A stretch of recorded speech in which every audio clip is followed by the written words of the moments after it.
Written and directed by Takashi Yamazaki, Godzilla Minus One is the 37th film in the historic Godzilla franchise, and the 33rd film to be produced by Toho Studios. In this film, the King of Kaiju returns to the big screen in a tale that is as wonderfully human as it is devastating. However, the question remains, is this film something special or just more of the same in a nearly 70-year-old franchise? What's up, guys? Welcome back to the MontyVerse. I just got out of the theater seeing Godzilla Minus One finally, and boy, do I have to talk about this film.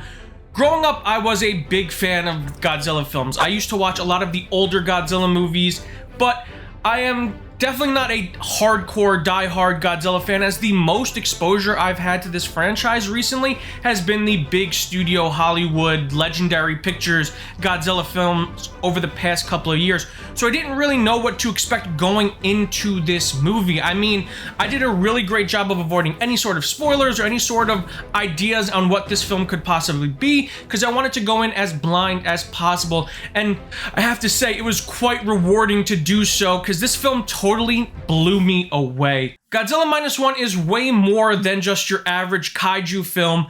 It has come a long way from the tokusatsu roots of this franchise and has evolved into something that is so tastefully done and so well made that it might just be my biggest surprise film of the year. And I know a lot of you are going to go into this having questions because, you know, there are a large portion of people who do really love the beat 'em up, smash 'em up kaiju Godzilla films, and we've had different iterations of Godzilla over the years. You know, Godzilla has been a monster, he's been an anti-hero, he's been a full-on superhero of sorts in a lot of these movies, but I can say in this film, this is the Godzilla is the monster. Godzilla is the thing we need to take care of. He's in there, he's smashing, he's causing problems. That's the type of film Godzilla Minus One is, and it's used so effectively, thanks in large part to, I think, where they chose to set this film, which is at the very, very tail end of World War II, and they used that setting and that time period to explore the human condition, which is so beautifully done in this movie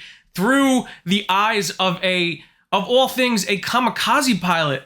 And it's really interesting to see that character progress as the film moves on, and to see him try and rebuild his life as Japan around him is also trying to rebuild after the devastation of World War II and the nuclear problem that happened at the end of World War II. And it's so fascinating to see this story take place because you have like I said, you have a Japan that's trying to rebuild itself and the people that are trying to rebuild their lives. And out of nowhere, this giant monster, this big problematic monster comes and starts causing problems for these people who have just been through some of the worst experiences of their life. And how do these people respond and kind of bounce back in the midst of this adversity? And why you care is because this film does a fantastic job of crafting these really interesting and likable characters to the point where you are so worried about their well-being throughout the course of this film, and you want them to succeed and you want them to thrive because they've been through so much and they have such a great relationship with each other.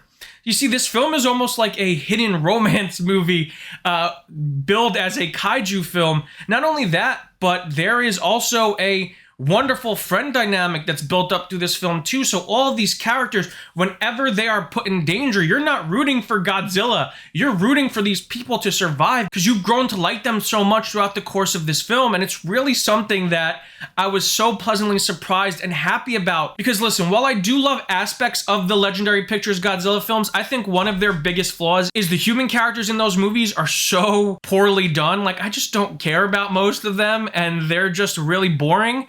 But this movie solves that problem by giving you some really fantastic human characters, as the film definitely explores the human condition and post-war trauma that's involved with a lot of these people. That being said, there is still a lot to love about Godzilla in this Godzilla movie. I think this is some of the best Godzilla stuff that I've ever seen because it's not just over-the-top destruction porn. It is action set pieces with a purpose. I mean, there are some scenes in here that really build tension, like actual dread and tension, and it's not just your typical Godzilla shows up and smashes everything.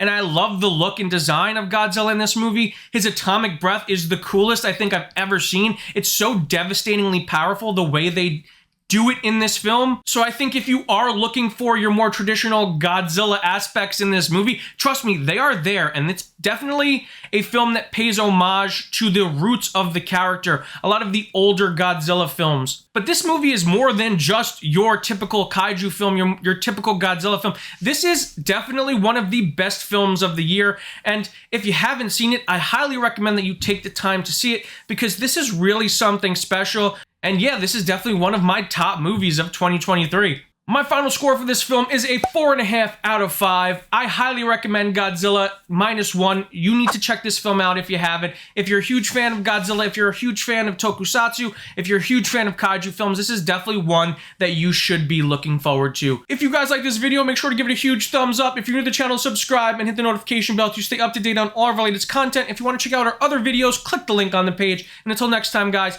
stay versed.